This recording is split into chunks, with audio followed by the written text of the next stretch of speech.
Sean muy bienvenidos a su clase de filosofía. Les agradezco la confianza y la oportunidad de elegir estar acá para estar un sábado a las 4 de la tarde estudiando filosofía. No es algo que a todos les interese, pero yo creo que marca la diferencia. Elegí para este taller de dos clases el nombre de Introducción a la Filosofía, porque lo que vamos a ver es lo que yo creo que es necesario como para introducirse. Fíjense que es complicado. Ahora vamos a ver por qué es complicado estudiar filosofía. Porque por lo general, estoy seguro, todos los que están acá ya antes de conocerme, bueno, los que son miembros de Qubits Academy, antes de entrar, ya tenían ciertas nociones, ciertas ideas, que videos en YouTube.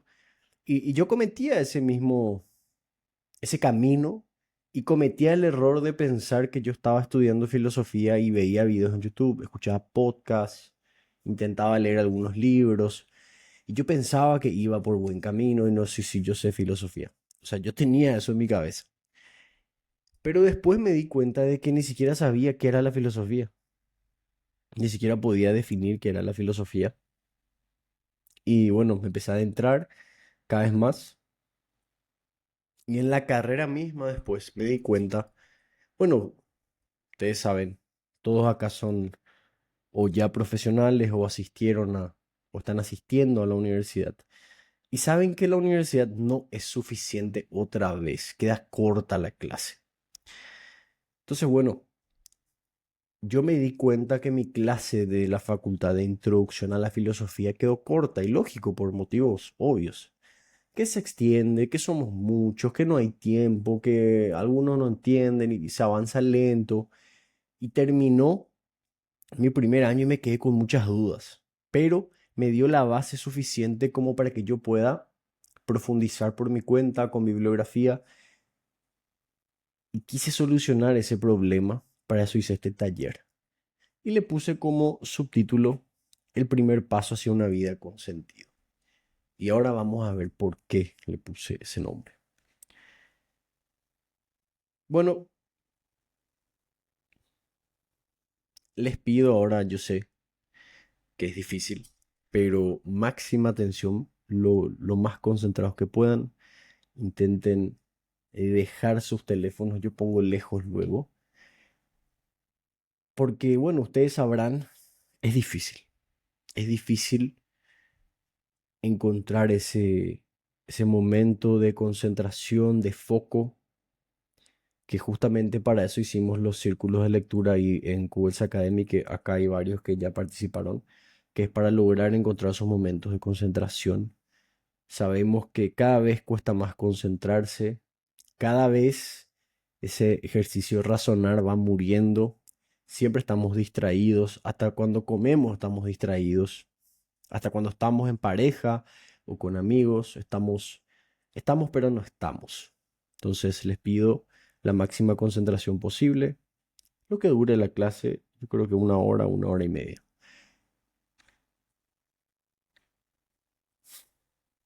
Quiero empezar esta clase con una anécdota muy interesante. Habían dos pescados payasos nadando en el mar.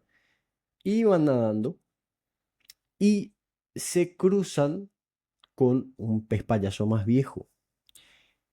El pez viejo le saluda y le dice, ¿qué tal muchachos? ¿Cómo está el agua? Le saludan, ¿qué tal señor? Se van. Nada, siguen nadando. Y uno de ellos ve que el otro pescado tiene cara rara, que algo le pasa y le dice, che, ¿qué te pasa? Y el pez le mira y le dice, ¿qué es el agua? Entonces,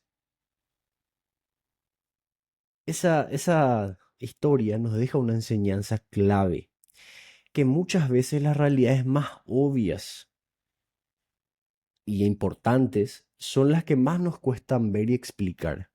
Y ese problema in- ya la filosofía está peleando con eso. Y fíjense que cuando de repente si se te hacen cierto tipo de preguntas, como por ejemplo, ¿Qué es el bien? ¿Qué es la justicia? ¿Qué es la felicidad? ¿O sos feliz? ¿O quién sos? Parecen cosas obvias, pero no es fácil responder. Y en teoría todos los días estamos con nosotros mismos. Deberíamos de saber quiénes somos, o si soy feliz, o qué me haría feliz. Y no tenemos las respuestas así, así nomás. Es difícil responder. Y estoy seguro de que alguno habrá escuchado ya la famosa alegoría de la caverna de Platón, que Platón hizo esta alegoría para explicar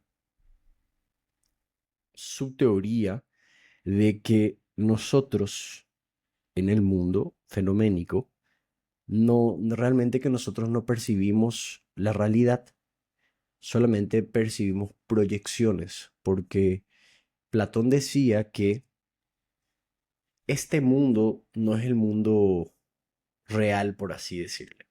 Él hablaba de un mundo ideal del hiperuranio, donde estaban las cosas en sí, el bien en sí, la justicia en sí, que desde ese mundo se proyectaban las cosas y que el demiurgo era el moldeador y él moldeaba y eso llegaba acá, al mundo fenoménico, pero era imperfecto.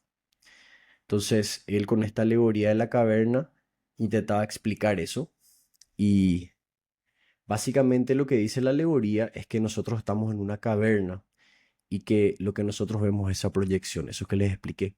Pero yo creo que se puede usar esta alegoría para muchas cosas, en el sentido de que yo me cuestiono siempre si estoy viviendo una vida auténtica. Ahí está como el ejemplo, vieron la proyección del caballo, porque Platón decía que vos lo que estás viendo no es el caballo real. Eh, el caballo de verdad, la caballeridad está ya en el mundo de la idea del caballo perfecto, la esencia.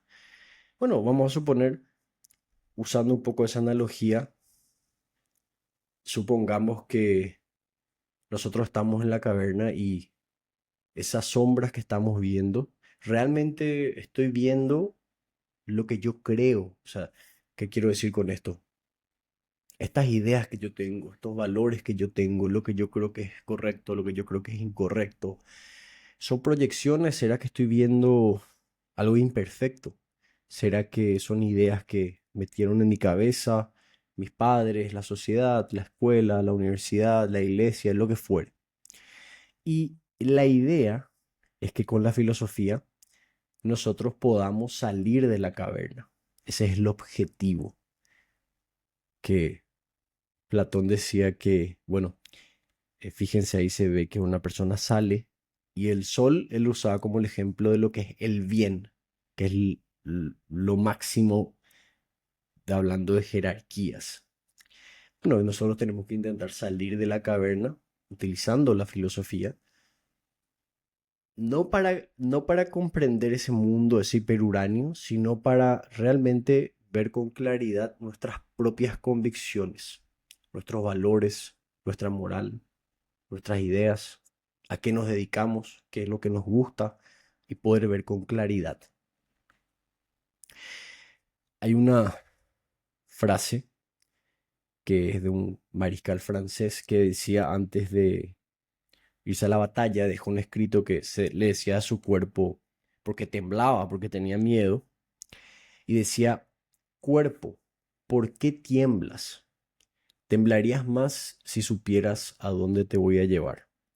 Él se decía eso como para calmarse, en el sentido que él temblaba porque se preparaba para una batalla, se preparaba para algo grande. Y siempre que nosotros vamos a adentrarnos en algo nuevo, no temblamos precisamente, pero tenemos miedo o decimos capaz no voy a poder. Ahora cuando termine la clase, voy a mostrarles este, este gráfico con zoom. Este es un gráfico de la historia de la filosofía. ¿Ven esas líneas? Cada una de esas líneas sale de un filósofo y conecta con otros. Las líneas verdes es en los puntos que está de acuerdo con otro filósofo y las líneas rojas es los puntos que están en contra o que refuta. Miren lo que es imposible. es imposible que yo queriendo estudiar filosofía pueda abarcar todo esto. Ahora cuando terminemos la clase, haga Zoom y les muestre esto, se van a sorprender. Es ridículo. Justamente estaba hablando el otro día con mi hermano y le comenté que ya estaba a mitad de carrera. Y le dije, es imposible. Es imposible leer todo lo que yo debería de leer. No se puede. Es como entrar a una conversación que es una, me acuerdo que dijo el profesor Matthews Rosarín. Es como entrar a una conversación que ya lleva más de 1000 años. No podemos entrar y buscar las partes más importantes. Y cada uno otra vez va a tener sus preferencias. La idea es tener la base suficiente como para poder agarrar lo que nos convenza más o lo que nos interese más. Poder discernir. Bien, nuestro taller es de 2 semanas. La semana uno le puse el nombre de Taumacein. Taumacein significa asombro. ¿Por qué asombro? ¿Por qué el asombro es importante? Aristóteles, en su libro Metafísica, decía que lo que al hombre le motivó o lo que le motiva a querer conocer es cuando mm, experimenta ciertos fenómenos y se asombra y se admira. Entonces elegí esta cita, les quiero leer. Dice, lo que en un principio movió a los seres humanos a hacer las primeras investigaciones filosóficas fue, como lo es hoy, la admiración. Entiéndase admiración, asombro. Entre los objetos que admiraban y de que no podían darse razón, se aplicaron primero a los que estaban a su alcance. Después, avanzando paso a paso, quisieron explicar los más grandes fenómenos. Buscar una explicación y admirarse es reconocer que se ignora. Y fíjense qué interesante. El primer paso para filosofar es reconocer que se ignora, porque si yo experimento algo, un fenómeno o escucho algo, yo no puedo admirarme del fenómeno o asombrarme si yo ya creo que sé luego. Entonces, el primer paso para esta sabiduría es reconocer la ignorancia.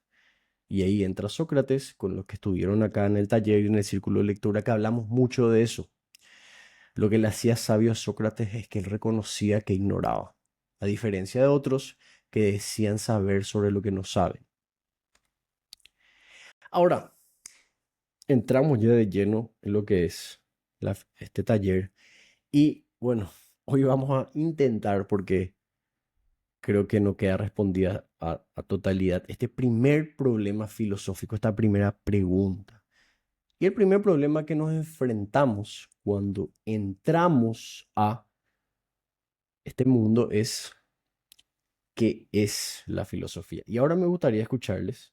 Yo no puedo mirarles porque no puedo quitar, pero si dos participan, yo ya estoy feliz. Quiero escuchar. No importa si se equivocan.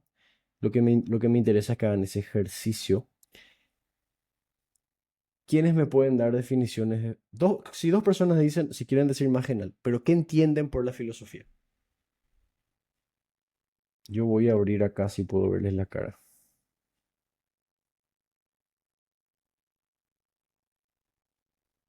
No importa lo que sea, quiero escuchar, me gustaría escucharles. Hasta donde yo sé, en el sentido etimológico, creo que es amor a al conocimiento. Bien, sí, Así que, por un lado, me quedo pensando en que todo lo que nosotros amamos, cuidamos, tipo, regamos, hacemos crecer. Entonces sería más o menos por ahí. bien, gracias. ¿Alguien más? Por mi parte, yo creo que la filosofía es una exploración constante, eh, ya sea para adentro de uno mismo como también para el exterior, buscando los principios fundamentales, Ok, excelente, perfecto, producto de la experiencia. excelente. ¿Alguien más? Pregunto, si dos pedí, pero si alguien más quiere, le escucho. Bien, si no, continuamos. Bueno, fíjense qué interesante como cada uno tiene otra vez más o menos su definición y ese es el problema que tenemos con la filosofía. Primero vamos a ver desde la parte etimológica, que es lo que dijo, creo que era Mariela, uno no puedo ver. Etimológicamente es una palabra compuesta que proviene de filos y sofía, ¿sí? Filos es este amor y sofía es sabiduría. Entonces, básicamente la filosofía es el amor a la sabiduría. En el sentido etimológico, recuerden que etimológico significa del origen de la palabra. Pero miren qué interesante, no se trata de poseer la sabiduría porque es inalcanzable. Porque si yo alcanzo la sabiduría, se acabó la filosofía. Es esa búsqueda constante. Ahora, lo otro que dijeron, creo que dijiste era los principios fundamentales y vamos a ver un poco de eso. Qué interesante. Pero antes de eso, que miren cómo cambia la palabra, cómo se entiende de distintas maneras lo que es la filosofía. Y una de las huellas más fuertes que quedaron es del estoicismo, pero no solamente del estoicismo, sino los que estuvieron en el taller de filosofía práctica donde estudiamos a los cínicos, a los epicureístas y a los estoicos. Ellos destacaron porque ellos hicieron que la filosofía sea un estilo de vida, una práctica. Entonces, desde ahí ya se entiende o queda una huella que cuando yo hablo de filosofía, yo hablo de un estilo de vida. Por eso yo puedo, si yo te pregunto, estoy seguro si yo les digo, ¿cuál es tu filosofía de vida? Todos entendemos de la misma manera. Cómo encaramos la vida, cómo somos. Recuerdo una vez una persona que quería hacer contenido en redes sociales y estaba dudando de qué tipo de contenido hacer, no sabía qué hacer y me acuerdo que ese era el momento del prime de Andrew Tate y me dijo, yo quiero hacer también así, mostrar las cosas que tengo, a mí me gustan esas cosas, ¿sabes? Luego, pero vos no, vos sos más filosófico, me dijo. Y en esa época yo ni siquiera estudiaba filosofía todavía, pero entendía lo que me quería decir, que a mí esas cosas materiales no me van ni me vienen. Entonces, cada uno tiene otra vez su definición, pero de repente lo que más se entiende es esta, que es como, es un estilo de vida, que ya no se trata de un sistema de especulación, que la clase que viene vamos a ver así bien qué es lo que es un sistema y cuáles son las ramas de la filosofía, sino que es más bien un estilo de vida y tiene este tono existencial de cómo yo encaro la vida. Decimos que alguien es filósofo porque, bueno, cómo encara su vida. Se dice, se toman las cosas con filosofía. Alguien que tiene dominio de uno mismo, que no se altera, que ahora está muy de moda el tema del estoicismo también. Luego, otra influencia súper grande que tenemos es la de la escolástica. El de la foto es Santo Tomás de Aquino. Si, cuando uno estudia filosofía medieval, quiero que digan yo nomás, ¿sí? Normalmente yo suelo pedir que levanten las manos, pero quiero escuchar quiénes son católicos acá. Yo. Uno, dos, Yo. tres. Ok, tres católicos tenemos. Bien. Bueno, y bueno, vale aclarar que todos acá somos culturalmente católicos. Eso sí es indiscutible. Pero bueno, tres son católicos como tal. Y les recomendaría, estoy planeando hacerlo, un taller sobre esto, sobre la influencia de la filosofía en la religión. No quiero profundizar tanto en esto porque vamos a irnos demasiado, pero la filosofía en la época medieval pasó a ser o a estar subordinada a la fe, a intentar explicar de manera razonada la existencia de Dios. Por eso se dice la apologética, los padres que defendían la fe. Entonces, la filosofía, vamos a ver la clase que viene su origen, pero recuerden que inició con la razón. Spoiler, empezamos con la razón.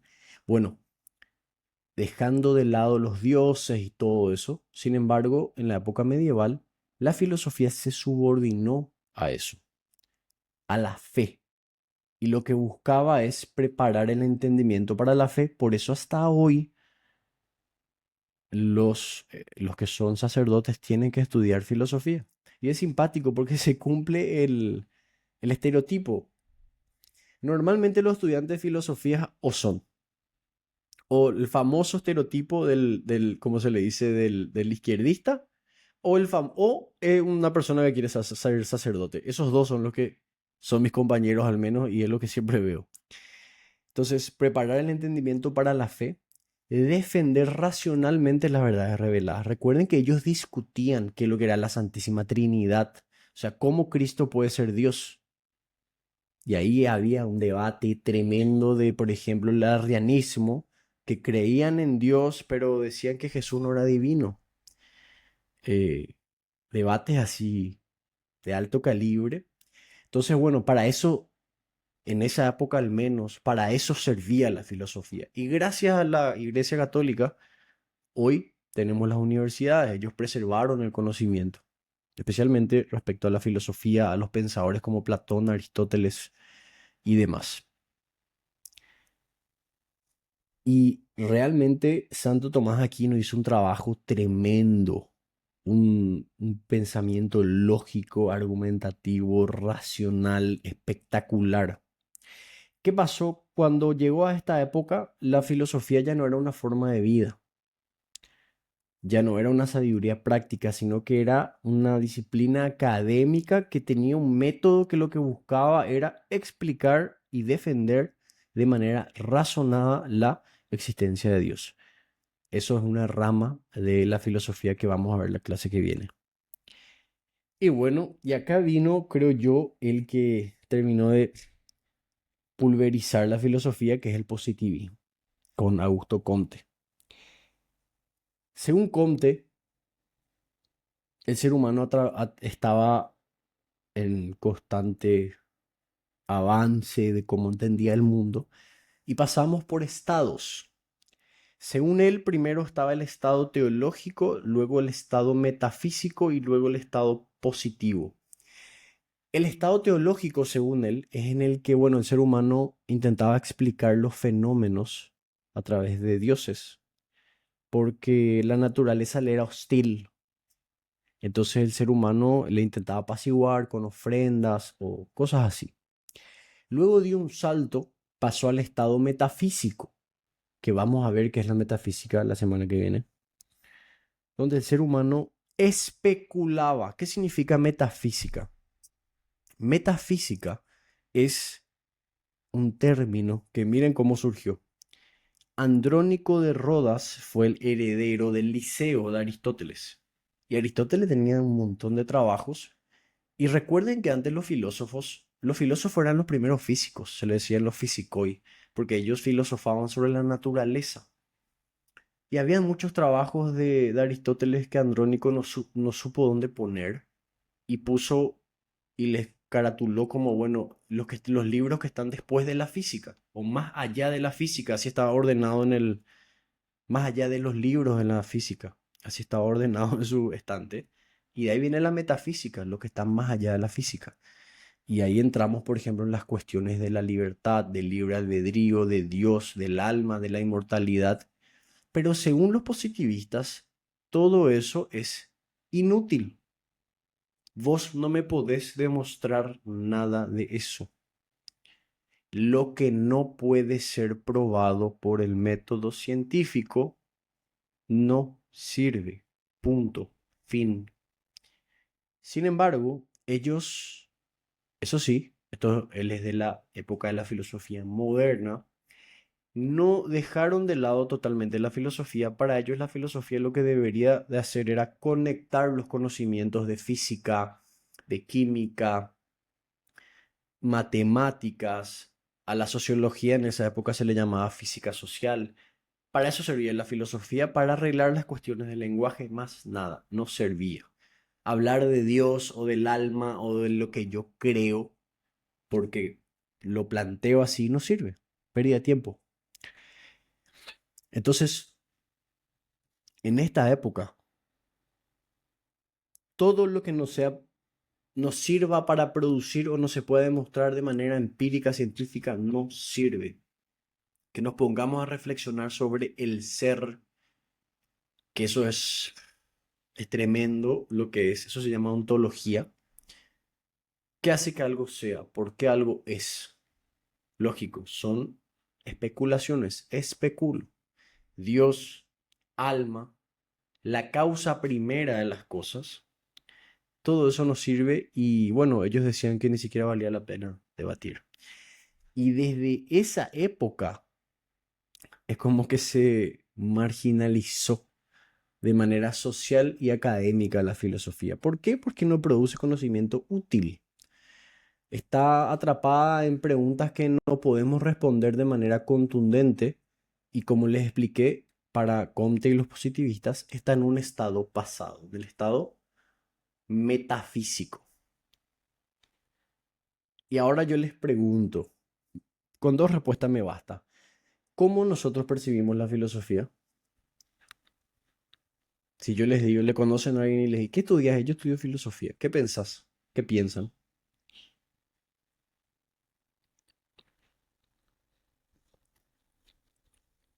No importa si es ofensivo. Les escucho. No, no es lo que yo pienso realmente, pero es lo que yo escucho de gente que conozco que dice que no da plata y que no sirve para nada. Ajá, bien. Uno. Pero, Otro. Otra. A mí se me quedó eso de que si solamente estudian tipo cosas pasadas y hasta ahí. ¿Qué nos sirve? ¿De qué vas a vivir más o menos?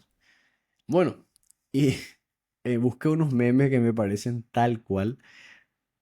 Dice, ¿cómo olvidar el capítulo cuando Bart recoge a un estudiante de filosofía? Se marginaliza y se hace como que un estereotipo.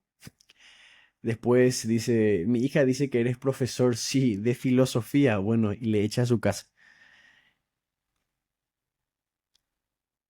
Y qué sé yo, son estereotipos que lastimosamente se cumplen también muchas veces. Pero bueno, una persona que es drogadicta o tiene pinta de drogadicto y de vago y defiende, no te hace nada el consumo de marihuana. Y así como supiste que soy estudiante de filosofía. Y este meme a mí me fascina. Compartí ya varias veces y cada vez que veo me río. Porque es como que, bueno, estás perdiendo tu tiempo, sos un payaso. ¿Qué es lo que estás haciendo estudiando filosofía? Es lógico que si vos tenés una familia de hijos, hermanos, y todos son médicos, ingenieros, y uno es filósofo, se le van a matar de risa, porque está perdiendo su tiempo. ¿De qué sirve hacer eso? Ese es el pensamiento común y que está instalado. Ahora, ¿qué problema tenemos a la hora de definir de manera real la filosofía? Que no existe. No hay una definición en la que los grandes pensadores estén de acuerdo. Y ese luego ya es el principal problema porque, bueno, mamá, yo quiero estudiar filosofía. Ok, bien. ¿Y qué es la filosofía? Mi hijo me puede explicar y no puede ni explicarle otra vez qué es lo que quería estudiar. Entonces, ahí luego ya es como que es visto como algo que es un divague. Entonces, ¿qué pasa? Hay sistemas filosóficos. La clase que viene vamos a ver todos los sistemas. Y cada sistema es un poco distinto, o sea, o un poco o muy distinto. Entonces, le dan definiciones distintas. Según la RAE,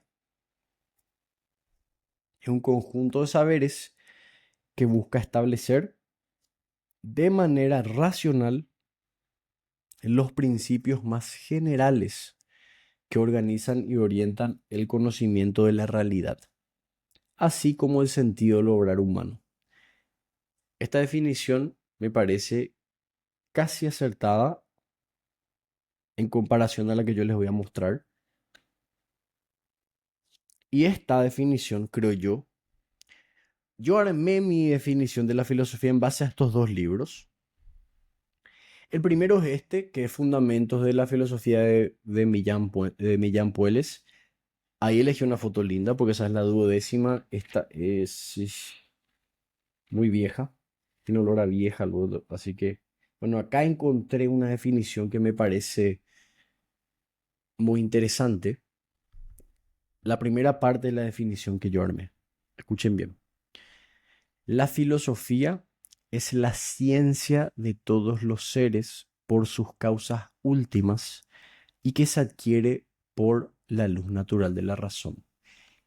Entiéndase, ciencia para la definición antigua es el conjunto de saberes, conocimiento holístico. Acá dice la ciencia de todos los seres por sus causas últimas.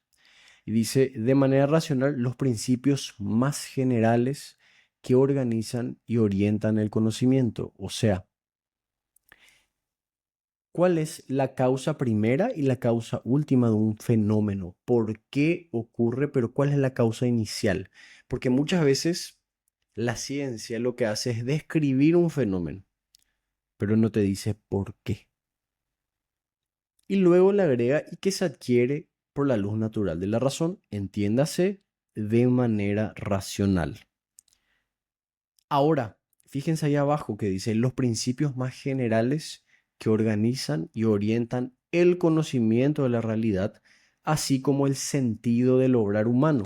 Entonces, de este otro libro de historia de la filosofía que está acá, que es de Tredici, encontré algo que me gusta agregarle a esta definición de Millán, que dice, entre los problemas que la filosofía estudia, hay tres especiales que se refieren al pensar, al ser y al obrar. El primer problema, uno de los primeros tres grandes problemas que estudia la filosofía, es el conocimiento. De repente también cuando uno empieza a estudiar filosofía o le escucha gente, te hablan de palabras raras, epistemología, ontología, bueno, lo que se llama teoría del conocimiento es el problema epistemológico.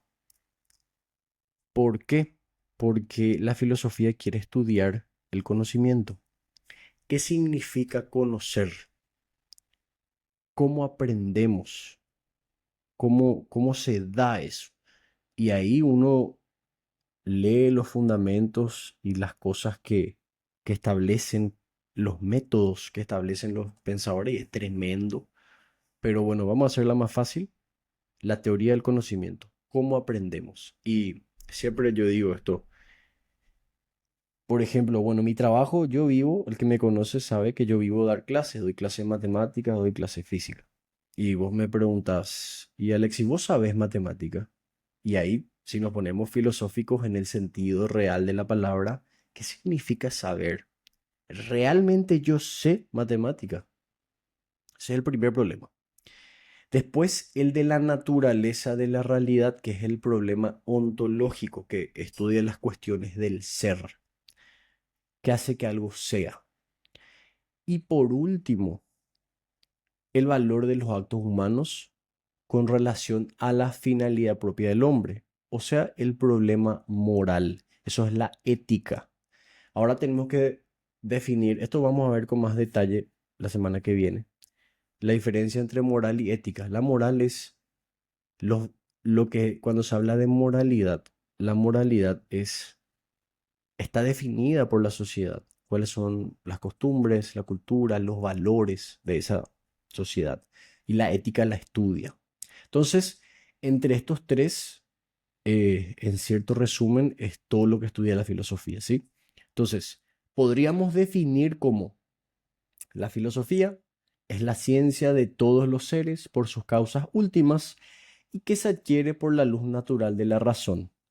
Y entre los problemas que estudia hay tres especiales que son los problemas epistemológicos, los problemas ontológicos y los problemas de la moral. Y dentro del problema de la moral otra vez podríamos irnos ya a filosofía política, cómo se organiza una sociedad, cómo produce. Es súper amplio. Bueno, entonces, en cierta manera definimos, estoy seguro que si acá hay un profesor de filosofía, me va a decir, no, no, para mí no es así. Pero bueno, en cierta manera ya definimos a la filosofía. Ahora, ¿qué significa filosofar? Me gustaría escuchar dos respuestas. Si yo les digo, estás filosofando, ¿qué significa eso? No se preocupen acá no hay respuestas correctas ni incorrectas, como ya acabamos de ver con la definición misma.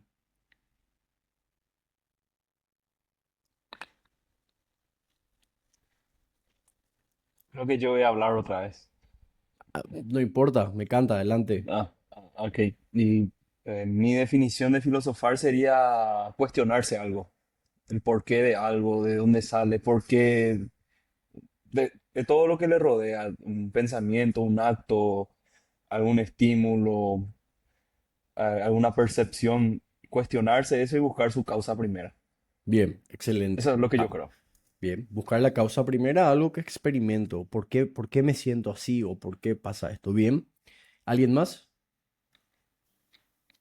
Yo creo que filosofar ya va como desmitificar. Y me acuerdo del video de Rusarín que te dijo que uno deja de filosofar cuando deja de escribir lo que piensa o lo que va resolviendo a medida que va buscando. Y siguiendo con lo que dijo Rodrigo, ¿verdad? Desmitificar, buscar y así no hay un fin, o sea, es infinito, pero yo creo que esa acción es filosofar. Es que vieron qué complicado porque cuando vos haces una pregunta, de la pregunta, de la pregunta, de la pregunta, te vas así hasta el infinito. Bien, miren, yo soy un pesado con los conceptos, les aviso, entonces les voy a poner conceptos de todo. ¿Por qué? Una de las ramas de la filosofía es la lógica. Y la lógica dice que para que nosotros podamos hacer un razonamiento, o sea, hay un orden. Primero es concepto, juicio y último razonamiento. Muchas veces el problema se da cuando hacemos juicios sobre las cosas, pero ni siquiera sabemos el concepto. ¿Sí? Entonces la idea es saber el concepto, luego yo hago mi juicio, porque mucha gente dice, por ejemplo, la filosofía nos sirve cosas absurditos. Y le preguntas qué es la filosofía y no sabe. O sea, te cree que hacer filosofía es ser marxista, por ejemplo, y no tiene ni idea. Entonces ya empezamos luego mal con el concepto. Filosofar. Se le atribuye hay distintas fuentes, pero se le atribuye a Heródoto, el famoso historiador griego, se le considera luego el padre de la historia occidental, le atribuyó a Creso, que era un filósofo que deambulaba, que se dirigió así, perdón, al rey Creso le dijo eso al filósofo ateniense Solón que deambulaba. Le dijo, he oído que por el placer de la especulación has recorrido filosofando. Recuerden que filosofar es especular, especialmente en esa época que no se podía luego demostrar nada. Ese es una de las atribuciones al verbo filosofar, que es la más es aceptada, pero estoy seguro de que hay muchas más. Tarea para que investiguen un poco. Ahora, ¿cuándo nosotros comenzamos a filosofar? Esa es una gran pregunta. Yo estoy seguro, creo, hay gente que me va a decir que no, pero yo creo que todos filosofamos. Todos, algunos en mayor medida, otros en menor medida. Entiéndase gente que tiene alguna discapacidad intelectual, alguien que igual va a filosofar. Y les voy a poner una anécdota. Está esa niña ahí, vamos a llamarle, ¿cómo se llama mi hija? Sofía. Sofía en esa foto parece que tiene 7 8 años. Supongamos que ella, toda su vida, desde que nació, compraron un cachorro, una cachorra, que le voy a poner el mismo nombre que tiene mi perra, Akira. Akira. Entonces, Akira creció con Sofía. Pasan los años, compañera inseparable, siempre está en su casa con Akira. Un día, Sofía se va a la escuela, Vuelve, no le encuentra a Kira. Le busca por la casa, a la mamá medio le esquiva. Después, ¿dónde está Kira? Bueno, y le siente y le dice, mira, Sofía, Akira, cuando el portón se estaba abriendo, salió y le atropelló un auto y bueno, lastimosamente Akira ya no va a estar con nosotros, falleció. Sofía ahí se enfrenta a la idea, al concepto de la muerte. ¿Qué es la muerte? ¿Qué significa morir? ¿Y dónde va a estar Akira ahora? Y ahí, bueno, la mamá, una chuleada, intenta dar una explicación. Dependiendo de la religión, vamos a ponerlo en nuestro contexto. Supongamos que la mamá es cristiana y le dice, no, ahora se fue al cielo. Bueno, probablemente en ese momento Sofía, que obviamente va a llorar, se va a sentir triste, pero bueno, va a quedar conforme con la explicación, probablemente, y diga, bueno, Akira está en un lugar mejor. Pero esa noche, cuando esté acostada, a punto de dormir, está ahí. Se enfrentó a un concepto tremendo que es la muerte. Te pueden dar la explicación que sea, pero no es algo que vas a superar o entender o digerir de una. Entonces podemos decir que el ser humano filosofa y que no le queda otra posibilidad. Estamos condenados a filosofar porque nos enfrentamos a mil cosas que nos superan. Y hay un filósofo que me gusta mucho que se llama Karl Jaspers. Él dice que la filosofía es connatural al hombre, que está en nosotros filosofar. ¿Por qué? Porque él decía que el ser humano vive situaciones límite. En este caso, la primera situación límite de Sofía fue la muerte de Akira, pero pueden ser mil más. Hay niños que pierden a sus padres, a sus hermanos, a sus amigos. Y Jasper decía que las situaciones límite son estas experiencias que son fundamentales. Nos gusta o no, la muerte es fundamental. Nosotros nacimos para morir. Y además de que son inevitables en la existencia humana, estamos condenados a sufrir cosas trágicas. Y esos eventos trágicos revelan los límites de nuestra capacidad como personas. Hay cosas que yo puedo controlar y hay cosas que no, y estos eventos me hacen dar cuenta de que hay cosas que escapan de mí. Hay cosas que yo puedo comprender. Yo sé que si yo derramo esto acá, se va a mojar y ya está. Entiendo. Pero bueno, falleció mi hermano, que ahora falleció mi hermano hace poco. ¿Qué viene después? Yo no puedo terminar de comprender qué viene después. Y escapa a nuestro control. Según Jaspers, el sufrimiento, la culpa, esa lucha diaria, la falta de confianza en el mundo, la muerte, nos confronta a nosotros mismos con nuestra propia vulnerabilidad. Y eso nos impulsa a buscar un significado más profundo. Ojo, mire que suena como que medio nihilista lo que digo, pero al final, para Jaspers, todos estos momentos malos, negativos, hacen que escarbemos más y que busquemos algo más profundo. Y yo escribí un ensayo, les voy a enviar, que yo estaba en clase y estábamos hablando de esto y le dije al profesor, ¿y no crees que puede ser al revés, profe? Que muchas veces la situación límite se dé por algo extremadamente positivo. Me dijo, sí, sí, sí, claro, tiene sentido lo que me decís. Y para mí una situación límite fue el nacimiento de mi hija, realmente que me cambió la vida. De hecho que tuve dos momentos. Uno fue cuando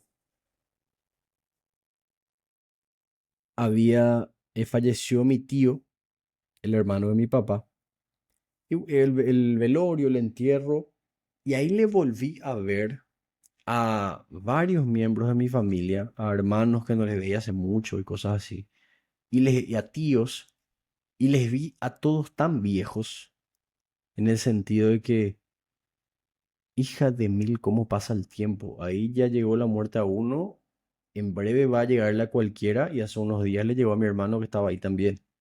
Y ese fue un momento como que me llamó, me marcó, o sea, me hizo darme cuenta que el tiempo pasa. Y el segundo fue cuando nació mi hija.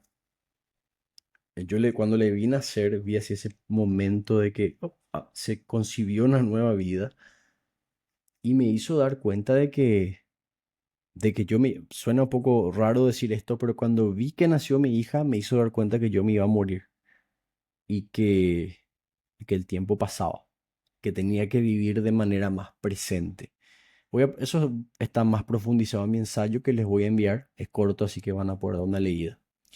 Acá cada uno tiene su situación límite, cada uno la vivió de alguna u otra manera. Entonces, esta es una tarea que es libre. El que quiera hacer, la hace y me envía y yo le voy a dar feedback. No es obligatorio, pero acá voy a utilizar lo que dijo Robert recién y les voy a enviar también el video. Yo tengo la costumbre, a todos los profesores le pregunto, que ahora vamos a ver eso. ¿Cuál es la diferencia entre ser un filosofante, porque todos somos filosofantes, y qué te hace ser filósofo? Y el profesor Matthew Rosarín me dijo que para él empezamos a hacer filosofía cuando escribimos. Entonces yo les recomiendo escribir. Por eso yo escribo mis ensayos, porque me ayuda a ordenar mis ideas y pulo. Entonces, si quieren hacer esto, son libres. Les voy a poner mi correo, me envían, yo les doy un feedback al respecto. Ahora, lo que acabé de decir, bueno, está claro entonces que filosofar es con natural. Estamos condenados a filosofar, nos guste o no, vamos a filosofar. ¿Por qué me siento así? ¿Por qué vivo esto? Es un hecho. Ahora, que yo sea una persona que filosofa, ¿significa que soy un filósofo o que soy un filosofante?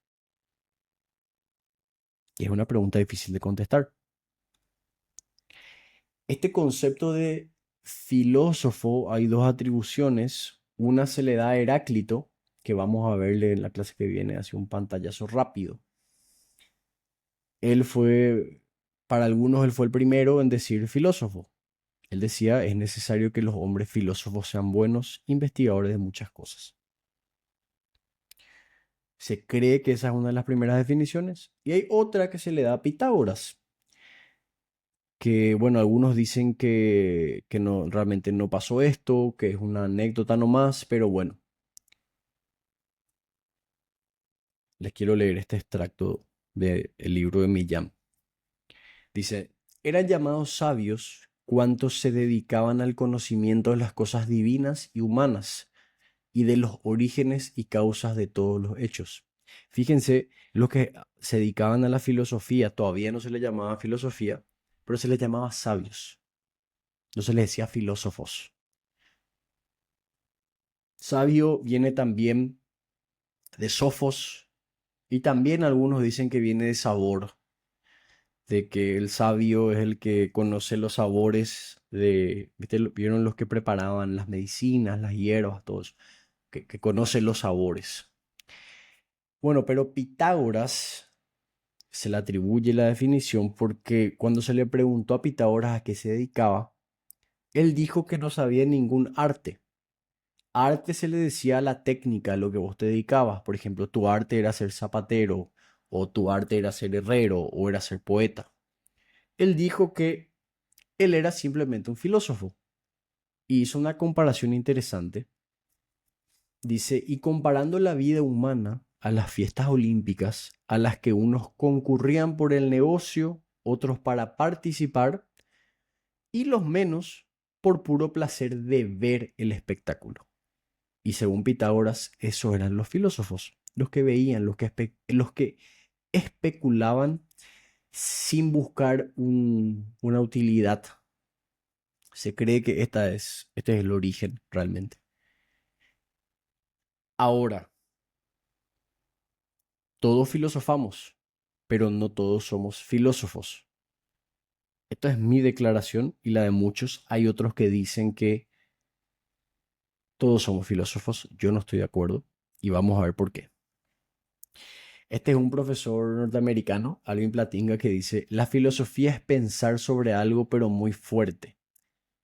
Y recuerdo, yo le hice esta pregunta al profesor y me dijo,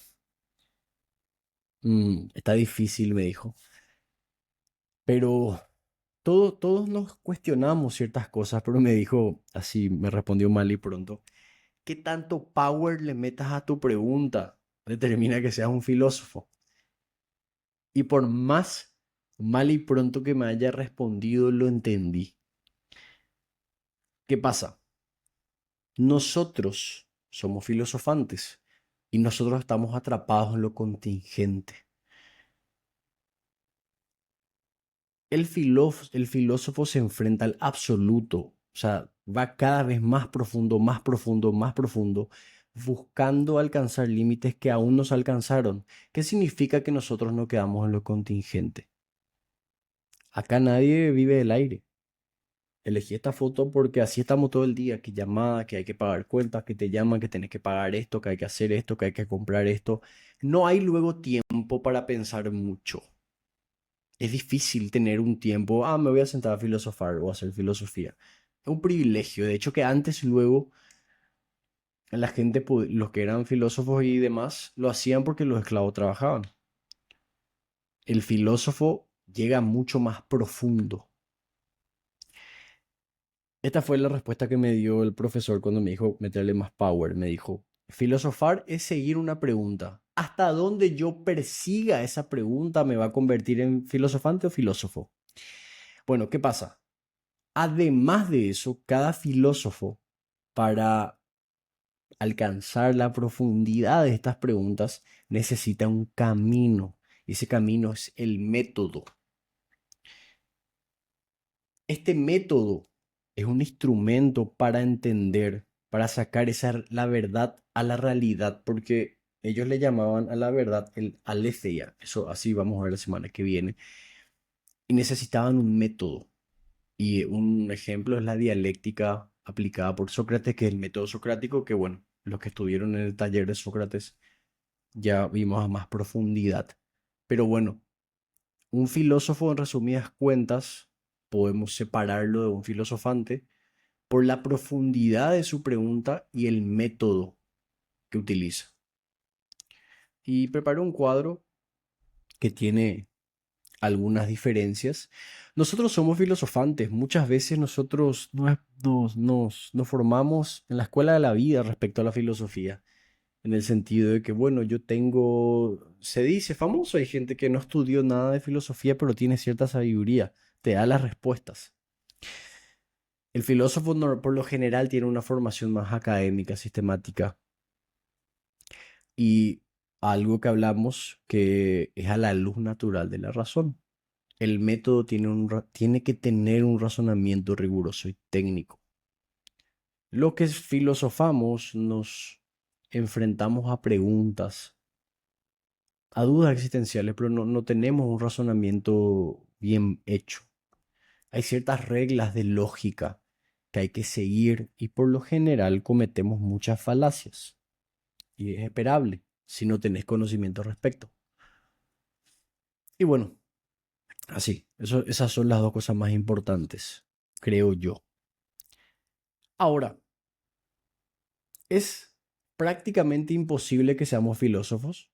¿Qué quiero decir con esto? Para mí y para muchos, ser licenciado en filosofía no significa que seas filósofo. Sos licenciado en filosofía, pero no sos filósofo. No es suficiente. Entonces, bueno, de entrada luego ya. No podemos definir bien la filosofía. No tiene utilidad. No podemos ser filósofos. Entonces, como dije, no podemos ser filósofos, no es útil ni práctica, nos cuesta definir.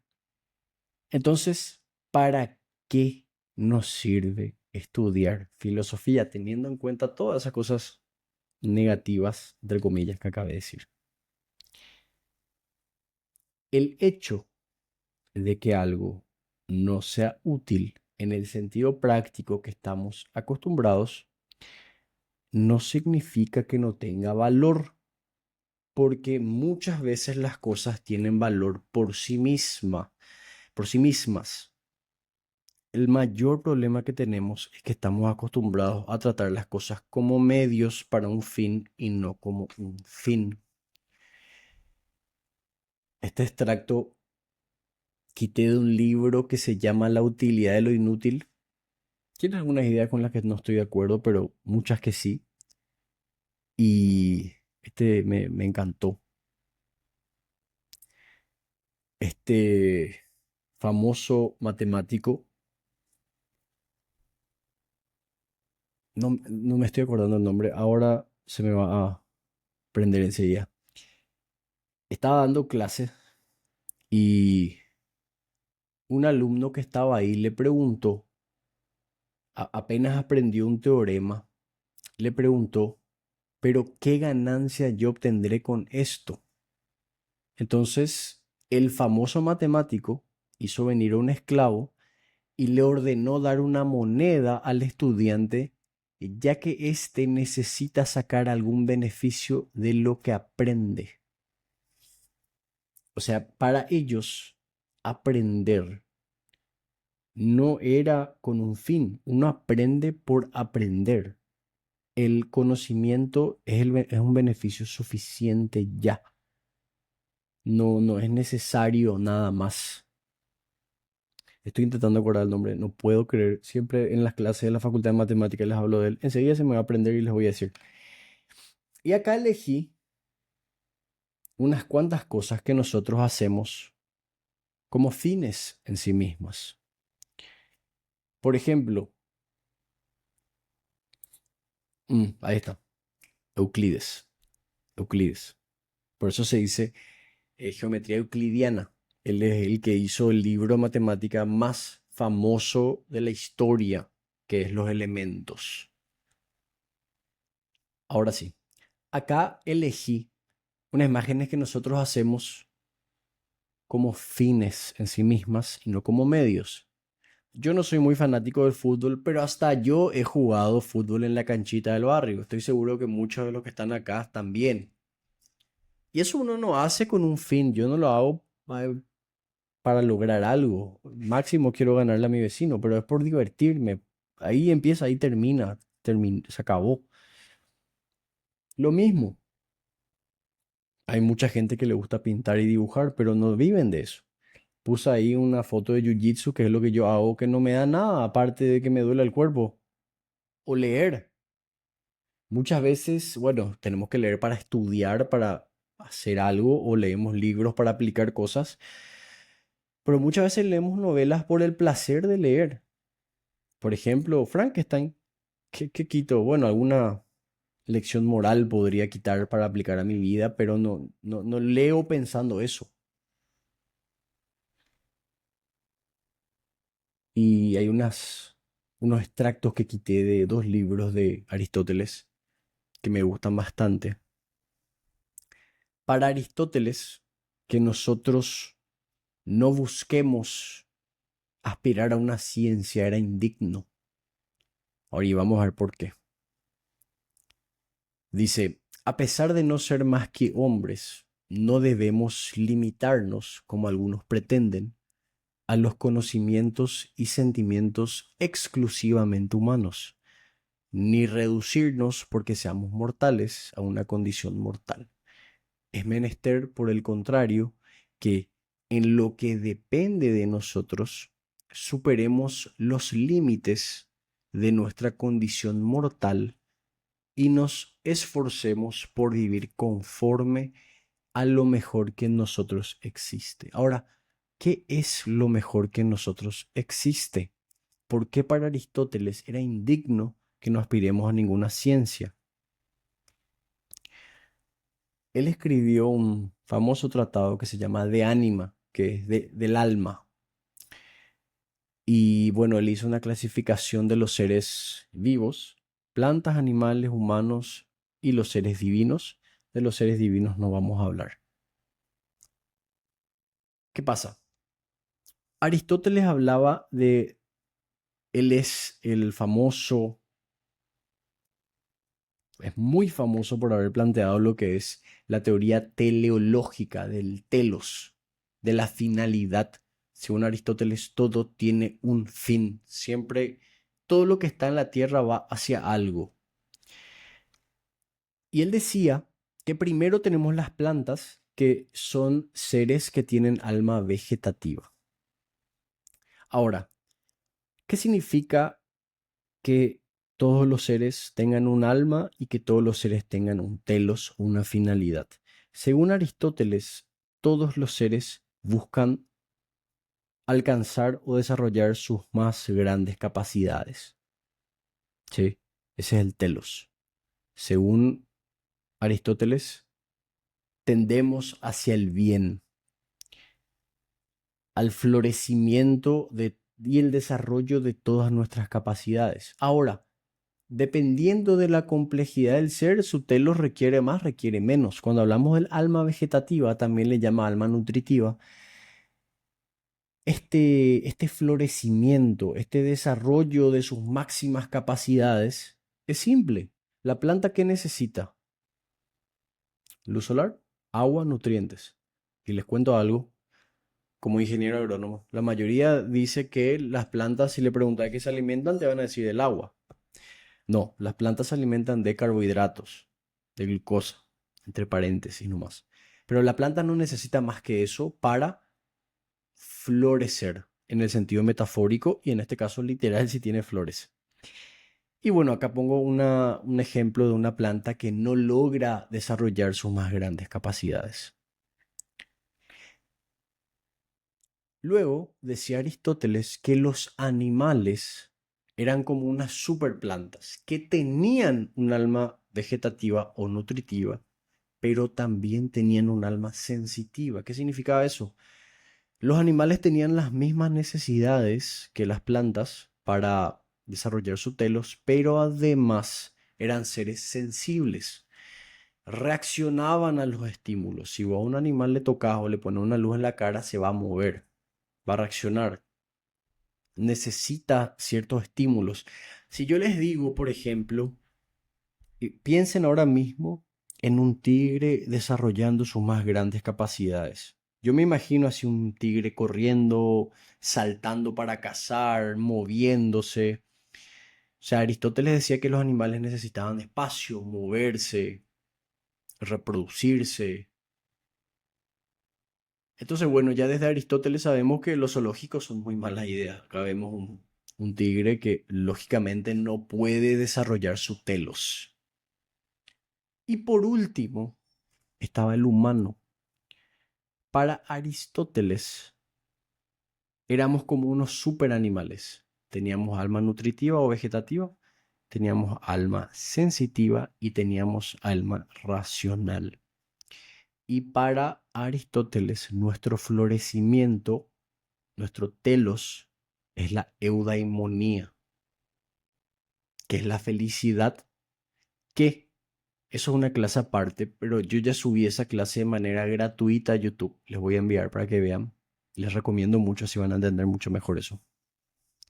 Pero para Aristóteles, nuestro fin es la eudaimonía, y eso se alcanza a través del desarrollo de la razón.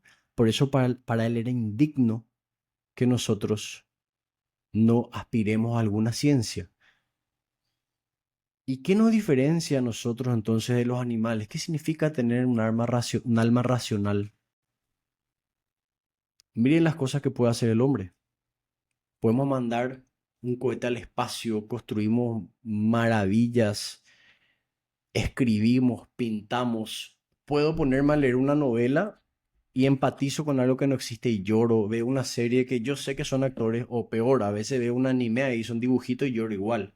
¿Por qué? Si ni siquiera existe. Porque podemos empatizar, tenemos otras grandes capacidades. Miren, podemos hacer esculturas. Entonces, Si bien se puede entender que en ese momento el telos que planteó Aristóteles como que es un poco elitista, que se solamente a través del conocimiento. Pero bueno, yo me animo a decir que la razón no se ejerce solamente a través de la filosofía o de la matemática o de la física.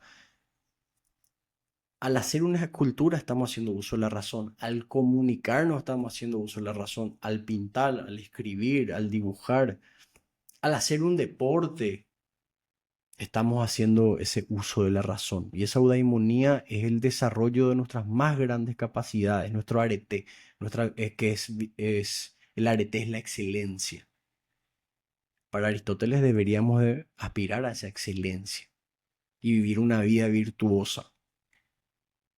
Entonces, yo les pregunto, en la actualidad, a cada uno de ustedes te pregunto, ¿estás desarrollando tus más grandes capacidades? ¿Ustedes piensan que nuestra sociedad está desarrollando sus más grandes capacidades? ¿Está realmente haciendo uso de esa alma racional que decía Aristóteles que tenemos? Yo creo que no, a nivel general como sociedad.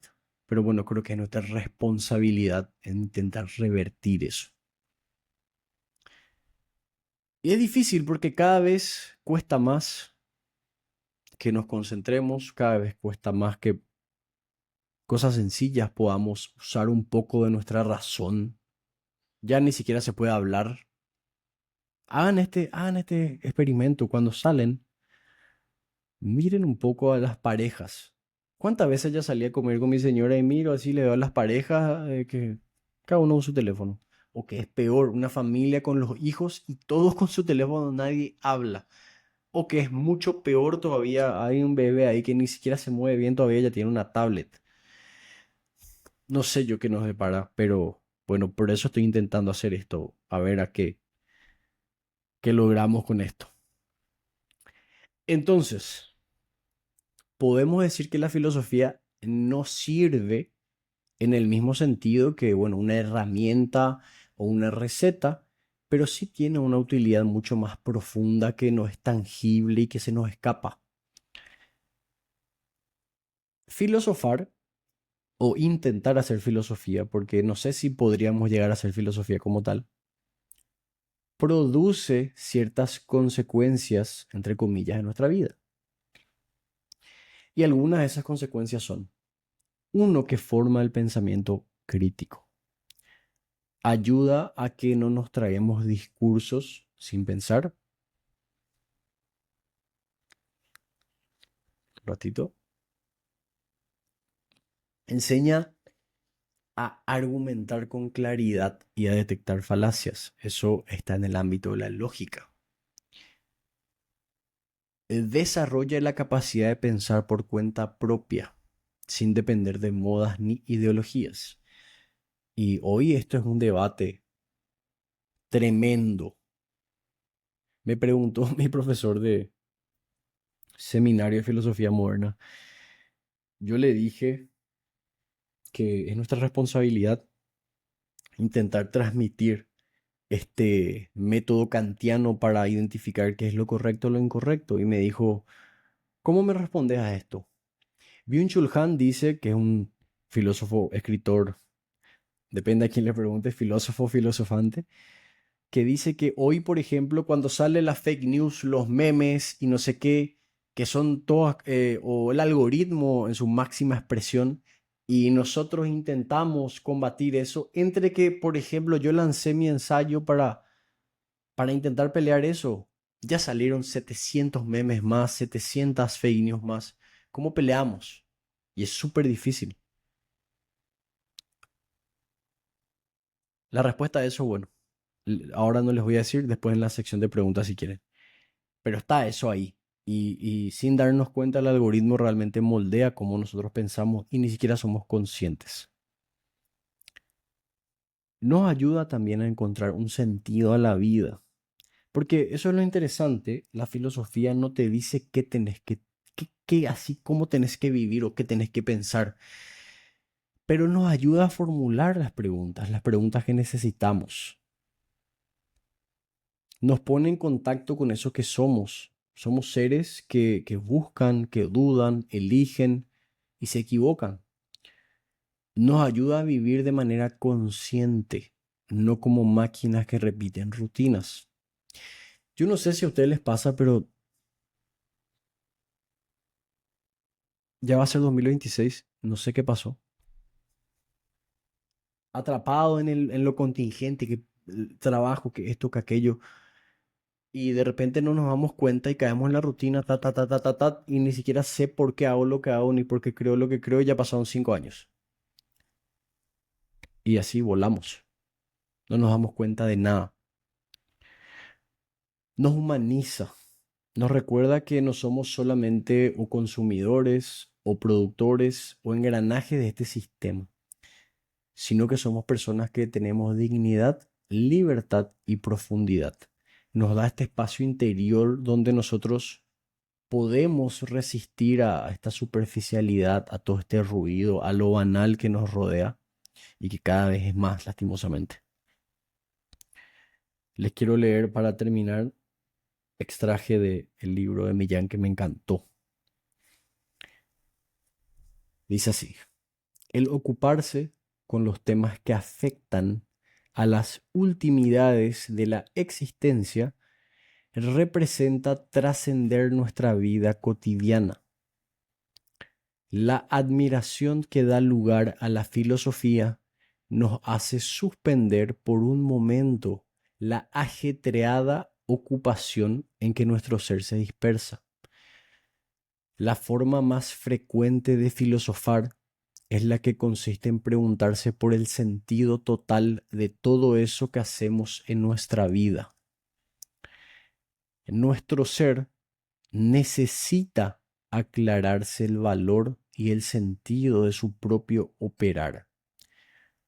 Y al recogerse en la reflexión, trasciende la dispersión de su diario vivir en el plano sensible y material y se libera, aunque sea por un momento, del peso de nuestro cuerpo sobre la tierra.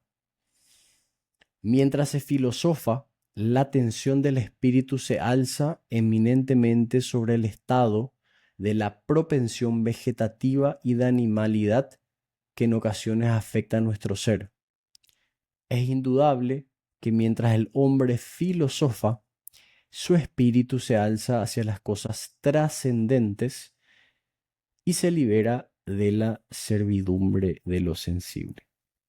Fíjense cómo Mellán hizo acá referencia a lo que les hablé de Aristóteles.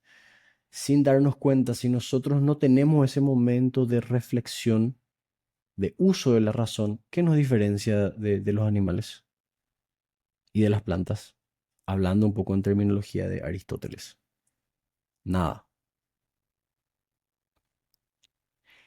Entonces, a mí me gusta mucho hacer un maridaje, aunque tendría que ser serie sófico realmente, porque no es una película, pero les recomiendo mucho. No importa si ustedes nunca vieron anime o no, yo no veo los dibujitos, no importa. Háganme caso. Está en Netflix, es corto. Nunca encontré algo que explique de manera tan clara el objetivo de la filosofía como esta serie, que habla un poco del movimiento de la Tierra y de cómo las personas en busca de la verdad estaban dispuestas a sacrificar hasta su propia vida. Es una recomendación. En Netflix se llama Tierra, Sangre y Conocimiento. No sé por qué tradujeron así, pero bueno. Háganme caso, vean. Le va a cambiar la perspectiva sobre todo. Muy bien, con eso terminamos nuestra clase de la semana 1, Tauma Sein. Muchas gracias por su confianza y atención. Yo creo que sí, es cierto que ahora vamos a tener más dudas, pero también hay una diferencia, que voy a tener la capacidad de poder generar esas dudas Clave. y de que el infinito sea mucho más amplio de lo que ya era. Va a haber un orden con todo lo que el resumen que hiciste brillante, profe. Y, te agradezco por la oportunidad. Me gustó muchísimo la clase. A modo de comentario nomás, es que lo que la Iglesia Católica sugiere, que también tomó no sé, no sé si decir el método o lo que Sócrates, el tema de las almas, ¿verdad? La vegetativa, animal y racional, que la diferencia entre el alma del ser humano y el animal radica en la racionalidad, porque los hombres tenemos la capacidad de buscar a Dios y los Mm, animales no. Entonces, por eso nosotros creemos que cuando el animal muere, ya ahí termina su existencia, la existencia de su alma. Y ese es más modo de comentario y me encantó la clase. Una pregunta. sí, decime. Eh, Dijiste una parte, no recuerdo el título, de tema de concepto, juicio y razonamiento. Ajá, sí. Ese que era eh, Cuando, sí, eso es cuando uno hace lógica. lógica. Prime- sí, eso realmente que vamos a ver en profundidad en la clase que viene. O sea, un poco más profundo, porque no con la profundidad suficiente, porque lógica es una Sí, bueno. materia luego, o sea, se hace. Pero básicamente lo que la lógica busca es que hagas un enunciado de manera correcta, no que sea verdadero. Entonces vos tenés que saber hacerlo y te voy a poner un ejemplo de proposiciones. Estoy inventando, ojo. Los hombres son mortales, por ende, Sócrates es hombre y puedo concluir que Sócrates es mortal. ¿Vieron que no hay contradicción lógica? Y yo les pregunto, ¿es real esto? Sí, obvio. Ahora, yo puedo hacer así tres proposiciones de un unicornio. No sé, puedo decir, lo mismo puedo decir, los unicornios son inmortales. Eh, la inmortalidad es de los unicornios nunca mueren. No sé, estoy inventando. No es verdad, pero está bien hecho lógicamente, o sea, se sigue un orden. Y eso es lo que busca la lógica, y eso es lo que buscó la iglesia en la época de la filosofía medieval, hacer estas proposiciones, y ahí tenemos las cinco vidas de Santo Tomás, todas estas cosas, Eso es imposible leer. no, difícil, muy difícil. Y tenés eso, y tenés también el argumento ontológico de San Anselmo, que uno no tiene contradicción lógica, pero no se puede demostrar empíricamente. Pero así, vamos a ver con un poquito más de detalle la lógica. Les comento que Aristóteles es el que creó eso y gracias a él pensamos como pensamos. Excelente, gracias, profe. Nada más. Gracias a vos, Robert. Levanten más la mano, pueden dejar levantada y ahí a mí me marca el orden, entonces les voy dando.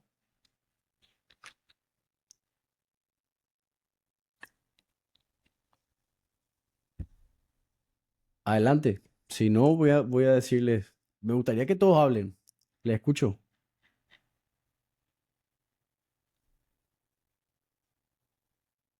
Bien, pues bueno, voy a elegir entonces yo. Profe, Ahí está. Pati.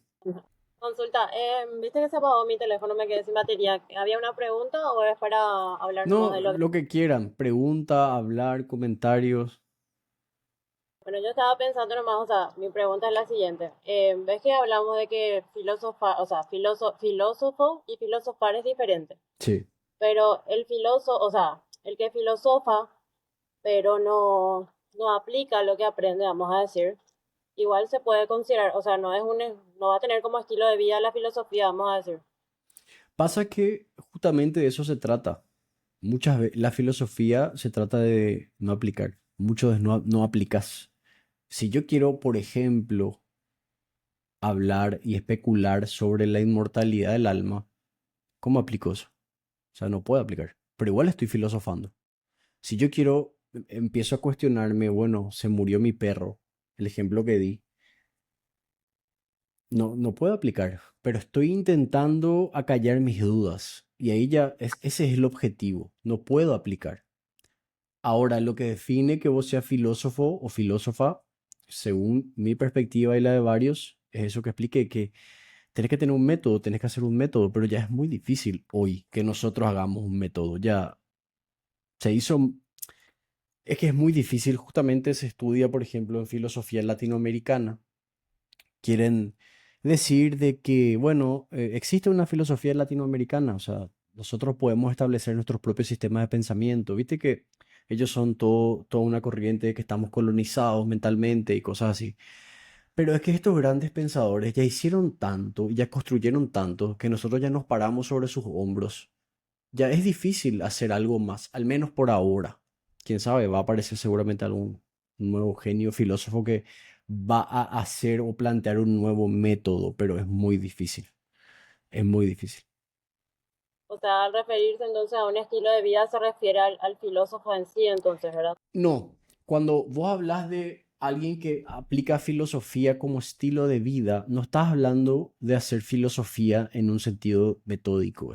Porque tu método tiene que tener justamente los tres problemas que vimos. Tiene que tener ontología, epistemología o teoría del conocimiento y tiene que tener ética.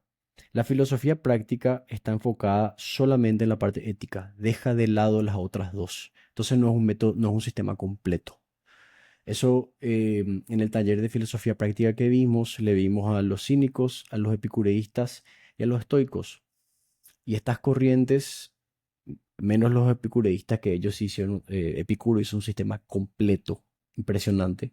Pero ellos dejaban, los cínicos, por ejemplo, dejaban de lado todo, menos la ética. Lo único que le importaba era cómo yo tengo que vivir. Sócrates también. Sócrates estaba enfocado en cómo yo tengo que vivir. Ahora, a Sócrates no escribía, pero se le considera un filósofo. Pero Sócrates hizo el método de la dialéctica, que es tremendo.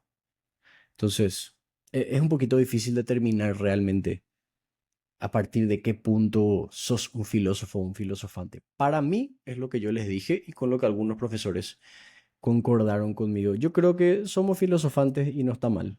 Está perfecto. Gracias, profe.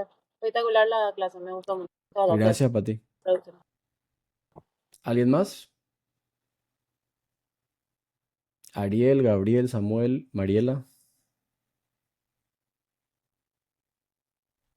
Bueno, eh, Te escucho, sí, Samuel. yo un problema que miro mucho que quiero comentar acá.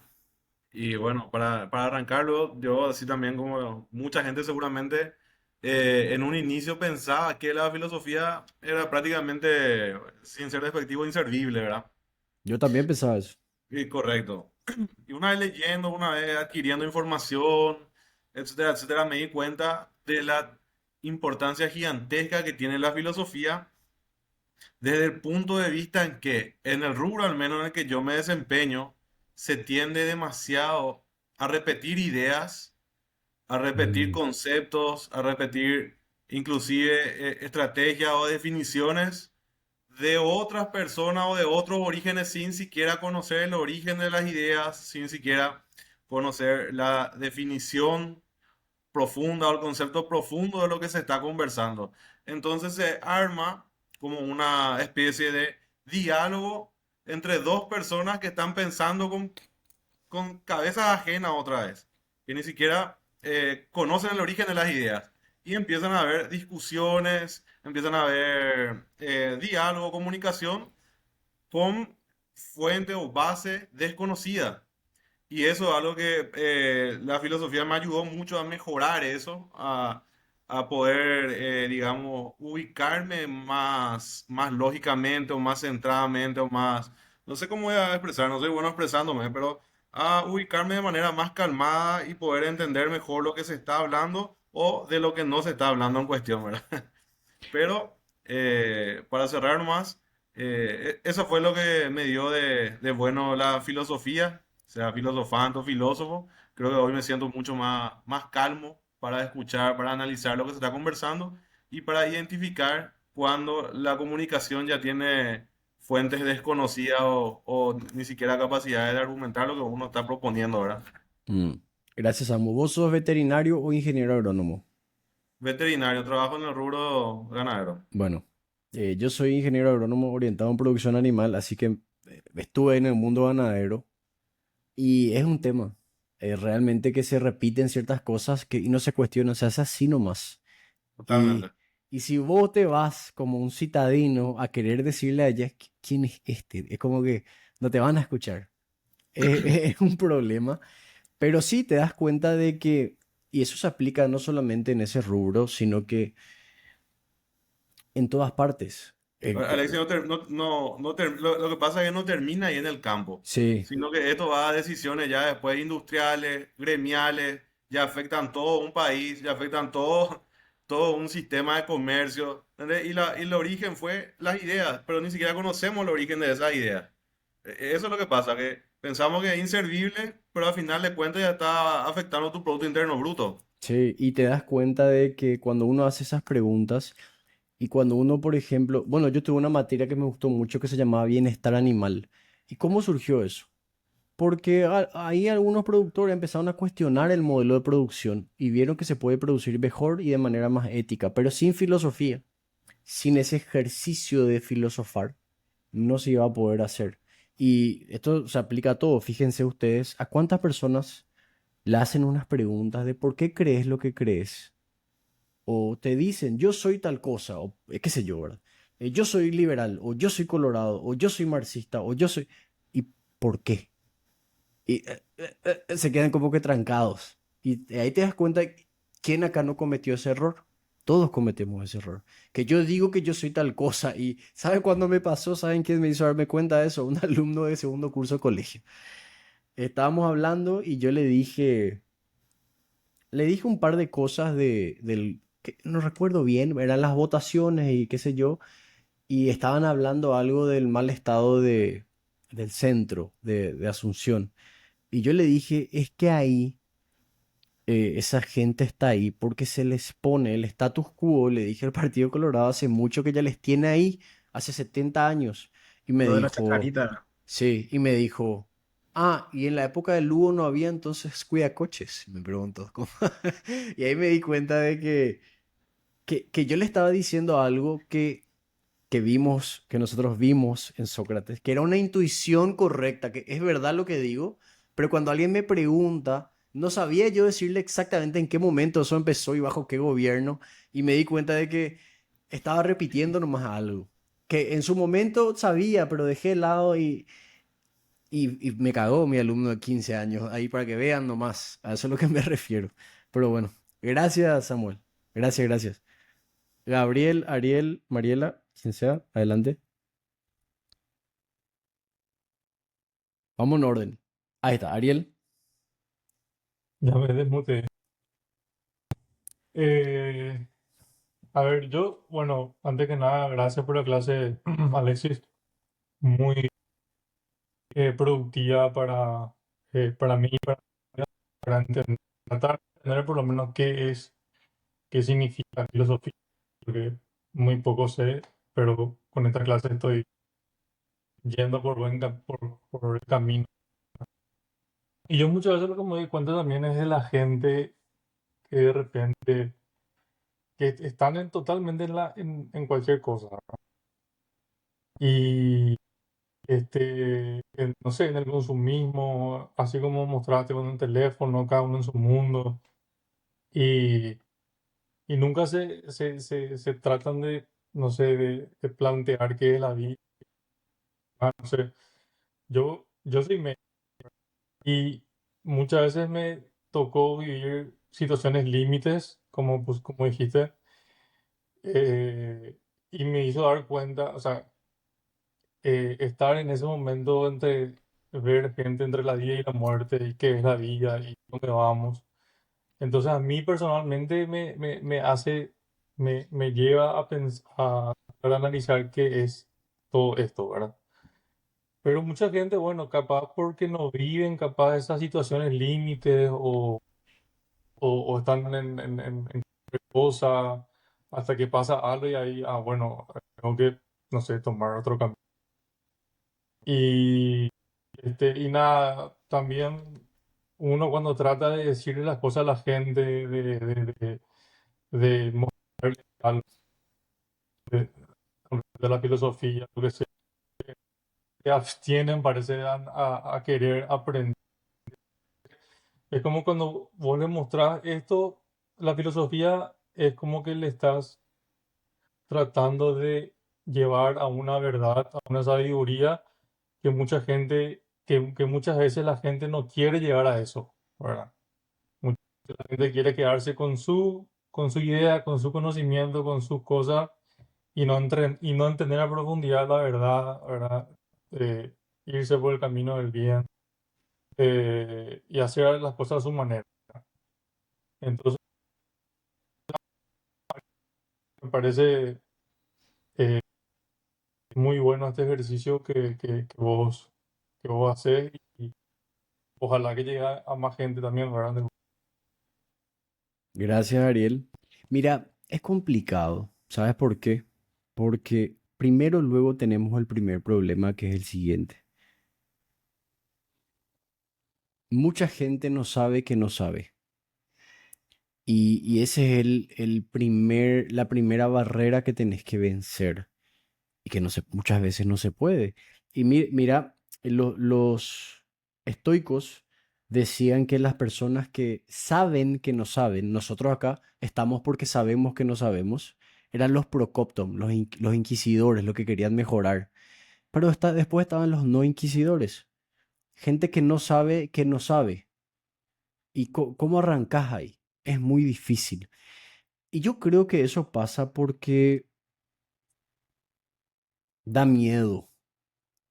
Da miedo buscar esa verdad, porque la filosofía te interpela mucho, te pone en jaque y te hace dar cuenta de que estás diciendo cosas que no sabes, o estás creyendo cosas que ni siquiera estás seguro porque crees, y es más fácil decir creo en esto porque sí. Y ejemplo te doy,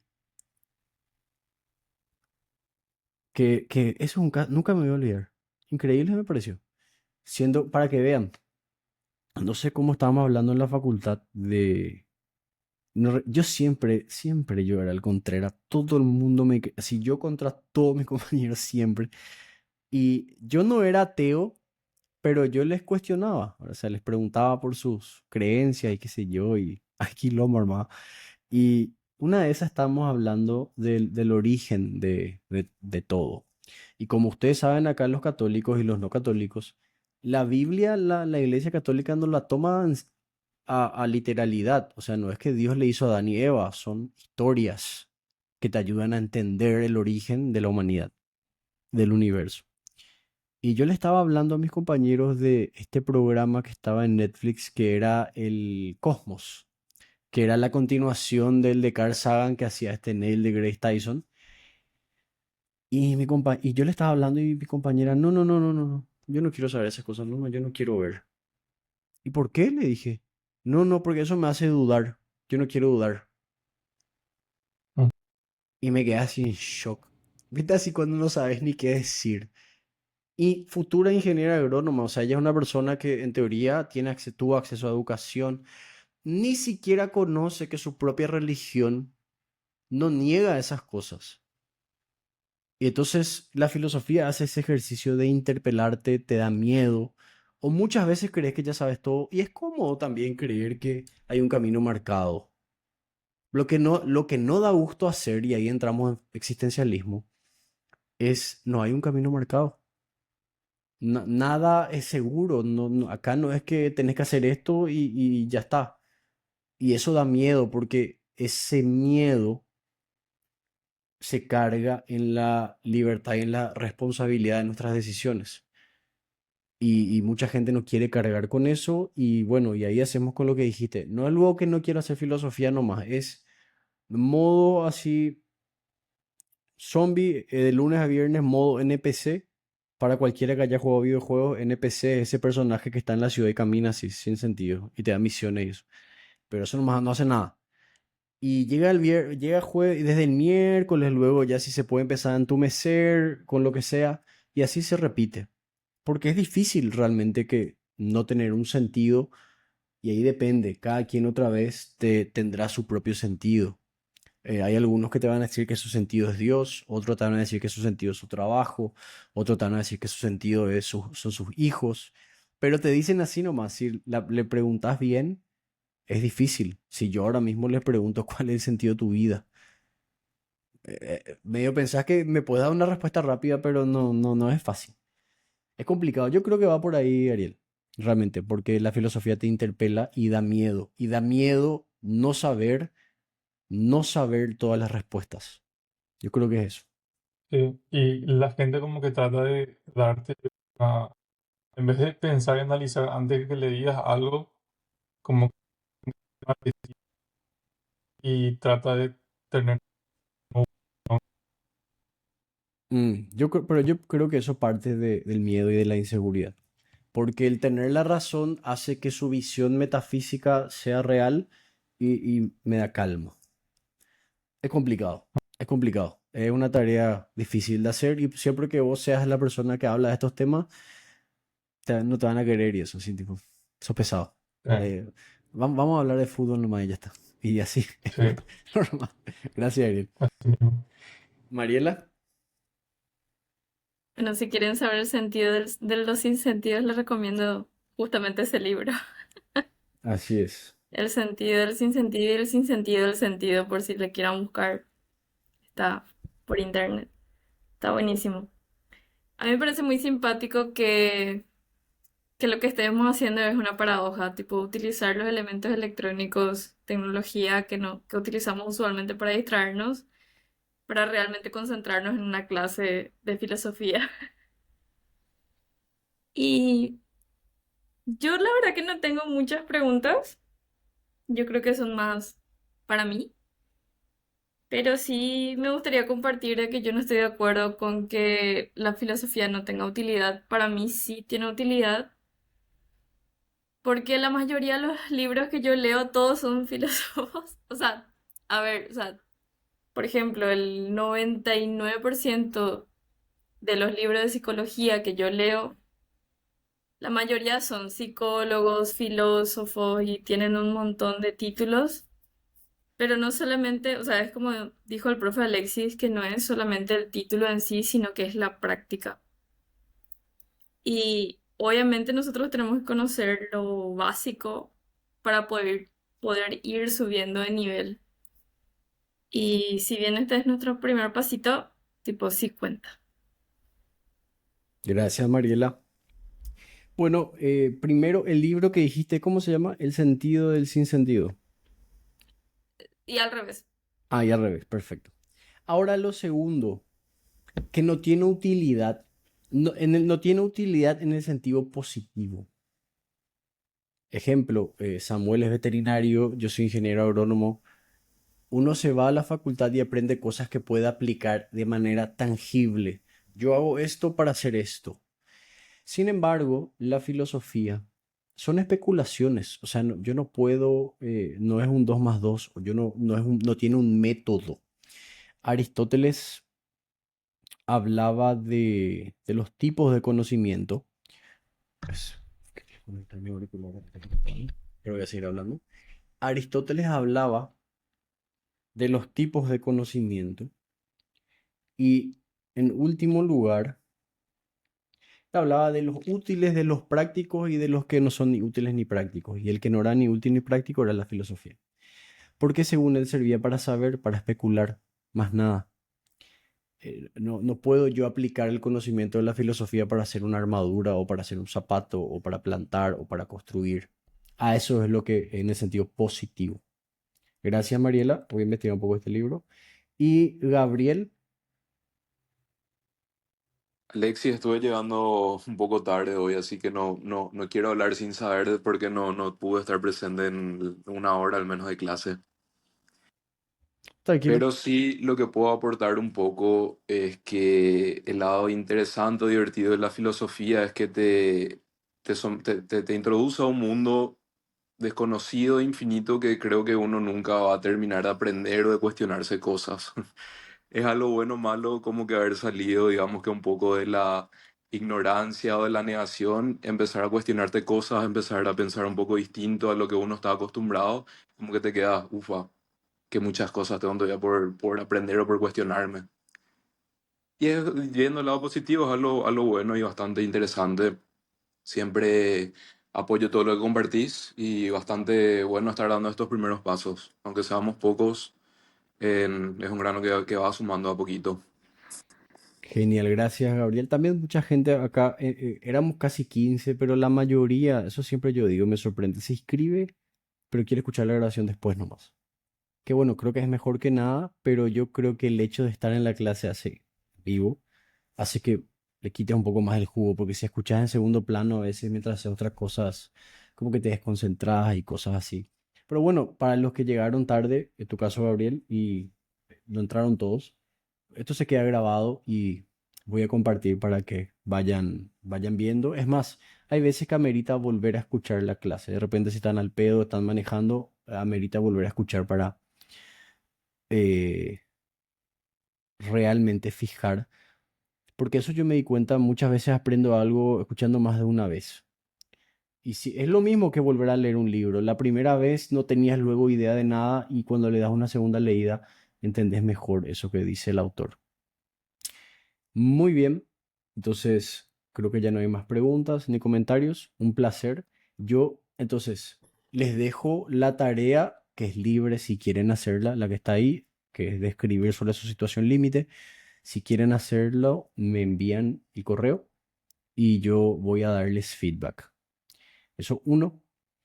Les recomiendo esa serie de Netflix. Si ven esos dos primeros capítulos ya me van a dar la razón, porque realmente que captura bien el espíritu filosófico.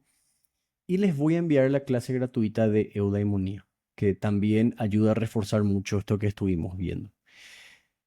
Un placer, les agradezco mucho la confianza realmente y nos vemos el sábado que viene para profundizar en las ramas de la filosofía y algunos pensadores presocráticos y del origen de la filosofía con Tales de Mileto. Nos vemos el sábado. Chau, chau. Que tengan buen Gracias, fin de... Perfecto, Alexis. gracias, Alexis. Bien, profe.